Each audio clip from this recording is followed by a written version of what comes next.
Paru-paru adalah organ ya yang penting di dalam tubuh kita yang berfungsi sebagai bagian dari sistem respirasi yang kita bilang pernapasan.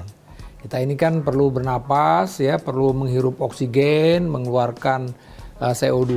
Nah, itu terjadinya itu proses itu di paru-paru kita, ya di jaringan dari paru-paru kita itu.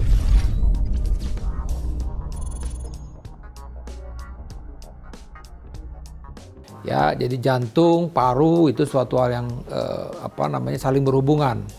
Ya, jadi di mana jantung akan mengirimkan dalam tanda petik kita bilang darah kotornya untuk dibersihkan ke paru-paru. Nah, kemudian nanti paru-paru akan mengirimkan darah yang sudah bersih tersebut kembali ke dalam jantung dan nanti oleh jantung akan diedarkan ke seluruh tubuh. Jadi disitulah peran daripada paru-paru itu untuk mempertukarkan tadi itu oksigen dan dikeluarkan CO2. Hal-hal yang bisa mengganggu paru-paru adalah apabila kita berada di dalam sesuatu ruangan yang benar-benar dibilang ruangan tertutup. Nah, sirkulasi udaranya nggak bagus. Berarti di situ pun juga kadar oksigennya itu rendah. Nah, dalam kondisi-kondisi seperti itu ya kita akan kekurangan oksigen gitu ya. Bisa aja kita jadi akhirnya lemes. Ya tidak bisa beraktivitas ya sampai bisa pingsan.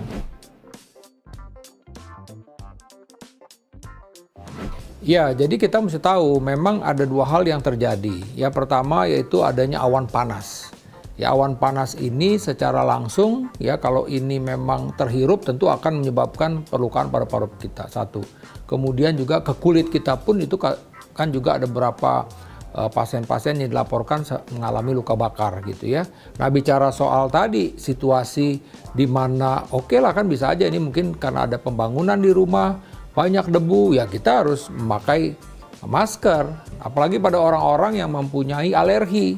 Pada orang-orang tertentu misalnya mempunyai alergi debu itu ketika terhirup debu itu dia udah akan batuk-batuk gitu loh.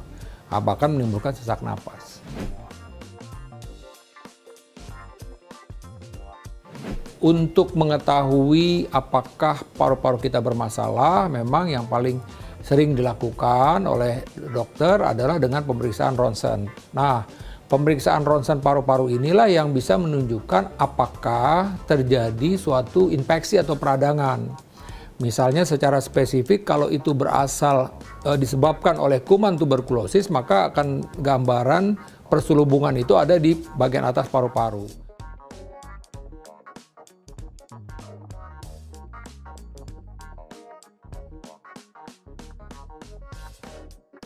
Kalau ini karena pneumonia, seperti juga misalnya karena virus SARS, itu biasanya lebih ke bagian bawah dari paru-paru.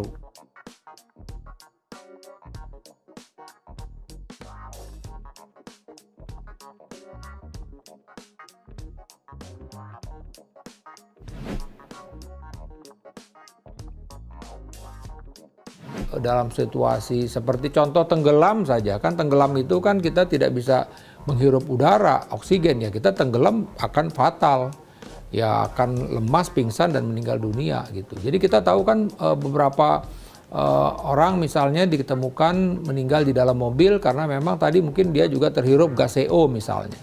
Ketika memang kadar oksigen itu tipis, itu memang akan membawa dampak yang tidak bagus untuk pernapasan kita, untuk paru-paru kita.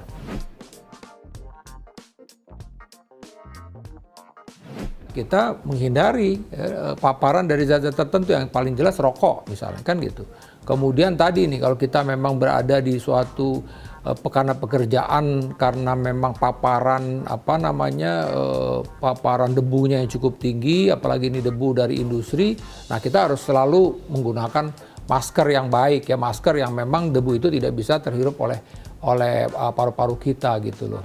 Demikian pembahasan saya mengenai salah satu organ tubuh yang sangat penting, paru-paru.